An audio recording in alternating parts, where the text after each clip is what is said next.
Entry Express is the person that does all the paperwork for us. They give us the marshal sheets, and they give us the catalogs. There's only one catalog for every handler. They might give us a few extras, but not many.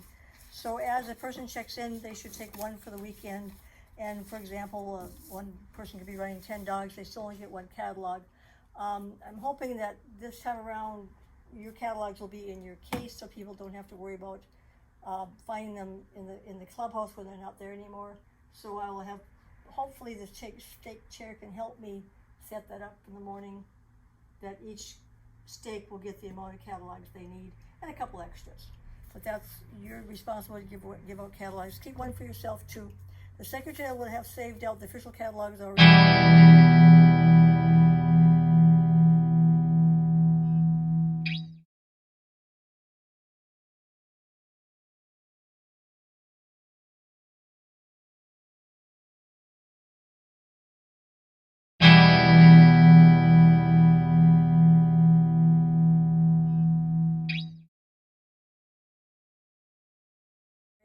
But double check with that to make sure that we're not giving away all the catalogs, because there needs to be 4 or 5 catalogs that are official and available to AKC and the judges.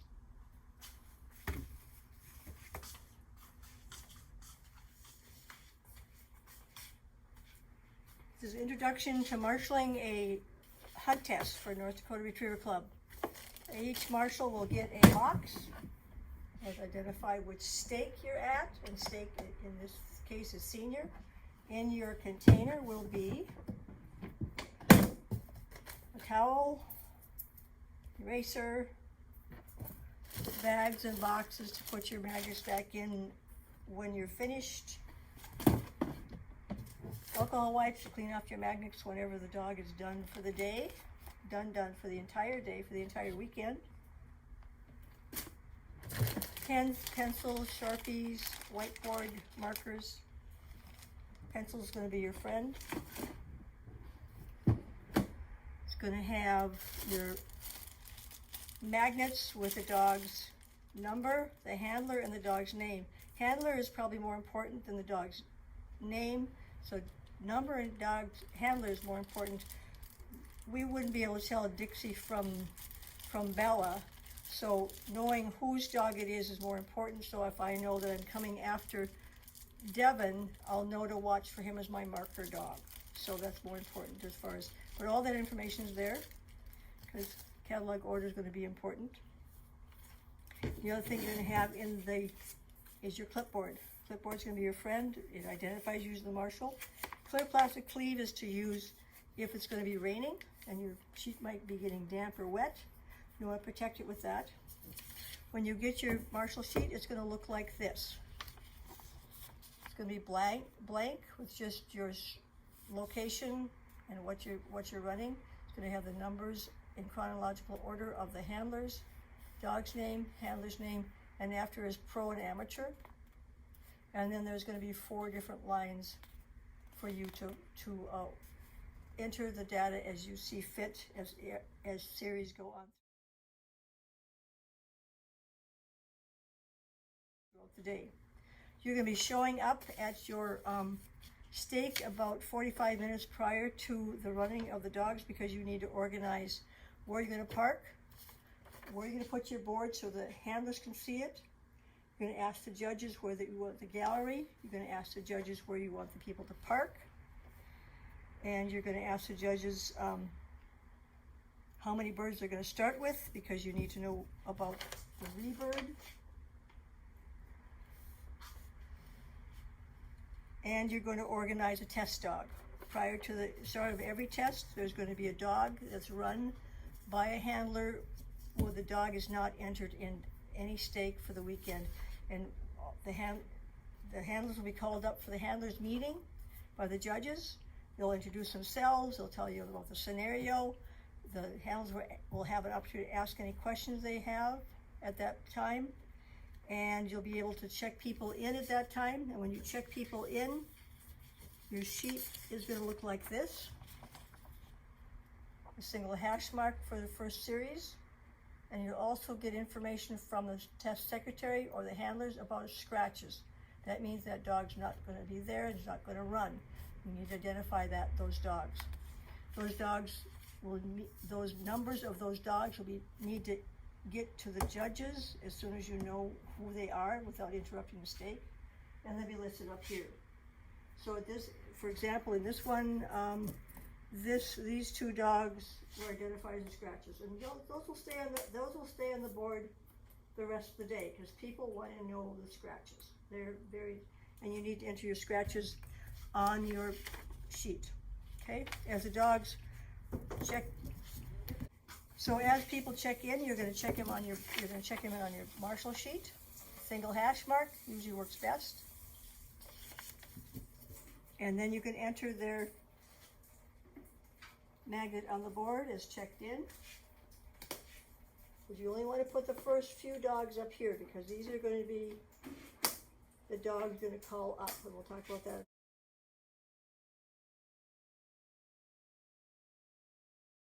Otherwise, all the checked-in dogs can go down here.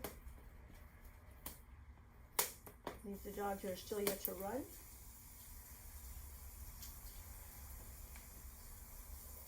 So on your board, you have your stake.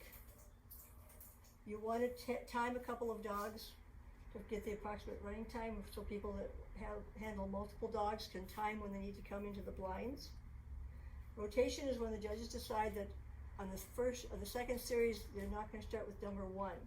They might start with number 10 or 15. They don't always have a rotation.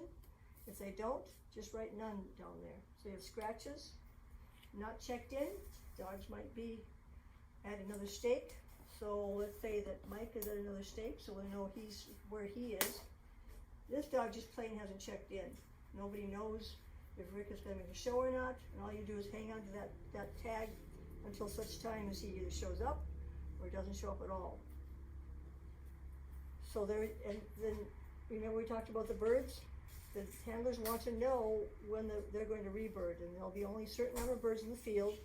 With every dog, an additional bird will be shot, so they'll have one more bird to go back into the group of birds that are redistributed to the gunning stations. So you can put you can ask the judge how many birds before rebird.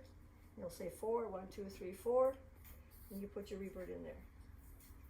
And if they rebird early, just change your.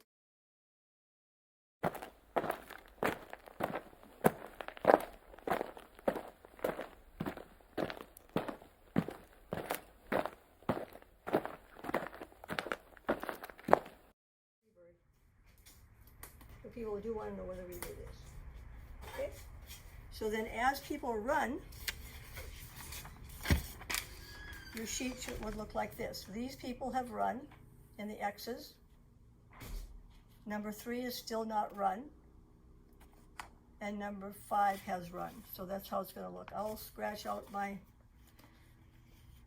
so you can take a look at that. But the main thing, this is your official sheet, so you can double check that everything is fine because the magnets are going to get moved around quite a bit. But this is great for wondering what's going on. The other tag we didn't talk about was workers in the field. There could be workers in the field that are in the stake, and you'll need to decide when they can come in. That's up to the stake chair, who is the person who organizes organizes the workers. They kind of manage around the judges' station. They do lunches, they do beverages, they help with birds, they help with lots of stuff. But the stake chair will decide when that person needs to come in, so you need to remind him once in a while that Bryce still needs to run and he's out in the field. Okay? So once you got your test dog done, and then your rotation all settled in, you've entered your approximate running time, you know your scratches, you know the somebody's at the other stake, then just keep moving your magnets around. This dog has run over here. So Ray's in the blind, Ray's in the line, Rusty's in the blind, Alan's getting ready, and you've called Kevin to get ready. So these 4 dogs are in running order. They cannot be changed for any reason except a no bird. A no bird means that Rusty's live flyer got missed, so he wants to move down 3. He wants to wait. He's told you he wants to wait at least 2 dogs. So you tell him okay, I'll put you after, so come in and watch for John. Come on in after John's number 3 dog.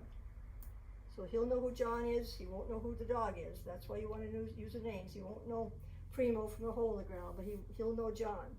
So Rusty gets to move down. So these guys get moved up, and then you tell Mr. Damon that he's before the rebird and get ready. Once they've all run, and your sheet looks something like this,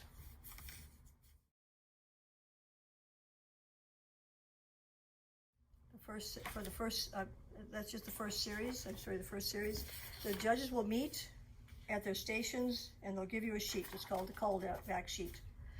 They will write on the sheet the numbers of the people who qualified to come back in for the next series.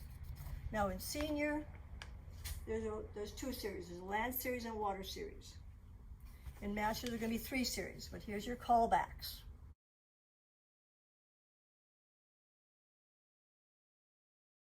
So once the judges give you these sheets, the handlers will gather around you and you'll announce verbally all of the people who get to come back.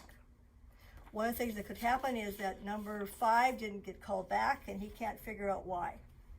He thought his dog did perfectly. So he'll say, Marshall, would you go ask the judges why they didn't call 5 back? Then you have to go to the judges and get an explanation as to why 5 did not get called back, and go back and report to the handler. So you're kind of a mediator there. So once I get the sheet, it's been initialed, I'll write the callbacks. They also want to know how many dogs started. Okay, let's say that there was 28 entries in this field, because you'd know that by your sheet, which is going to look like this when it gets all done. But there are several scratches.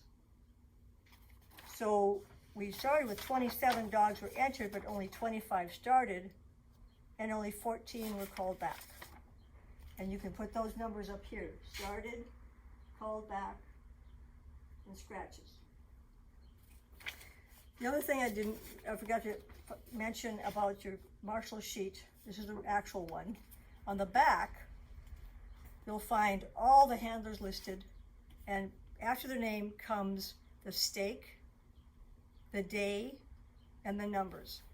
So this is a field trial. It's going to be different. But so here's one guy who has 1, 2, 3, 4, 5, 6 dogs in Friday's stake 1, and he's got only 1 dog in Friday's stake 2, which would be like a master or senior. So you can tell, like let's say that Frank didn't check in, and nobody knows where Frank is. You take a look here and say, oh, look at this. Frank's got 5 dogs in master and only 1 dog in senior. So Frank's at master. Okay, so then organize it so that when Frank shows up, let's say Frank is number 27, and he shows up and you'll say, are you done at the masters? And he'll say, no, I have to go back to run. So you want to get Frank in there as soon as you can. So you say you want to watch a couple dogs run, and then you want to, I'll let you watch 2 dogs run because they haven't seen the test yet. They've been in the other stake. So you'll say you want to watch a couple dogs run, and then why don't you go after Rusty here? Why don't you go after Rusty? So we'll say, we've got these dogs are running, we got a rebird here, got these 2 dogs, and then I'll put you in there. So you haven't called up, you can't put him in here. These dogs have already been called up. They are dedicated, they're locked into the blinds or running, so you'd have to put him back here. Okay? All right, then you also need, we talked about a test dog, but you also need a buy dog. And a buy dog is a dog who, again, could be a test dog, but a dog who's not run in any stakes for the weekend, handled by anybody, except the judges usually. That has to, when in a senior stake they do an honor, the dog has run the test. He's got to go sit by the side, off leash, and watch another dog run. So the last dog in the whole test is running now. and he has to watch another dog run. So there's nobody left. He's the last dog. So you have to have organized way prior to the last dog being running for the honor, the series where the honor is. You have to organize it that Joe's going to come up with his dog, and he's going to run by dog for the last dog, Mike, whoever the last dog is. So Mike will run. You'll call your by dog up. They'll run the test. Well, Mike sits there and watches, and then then it's completed. But you have to wait for the by dog. So that's generally it. So any questions? Your state chair.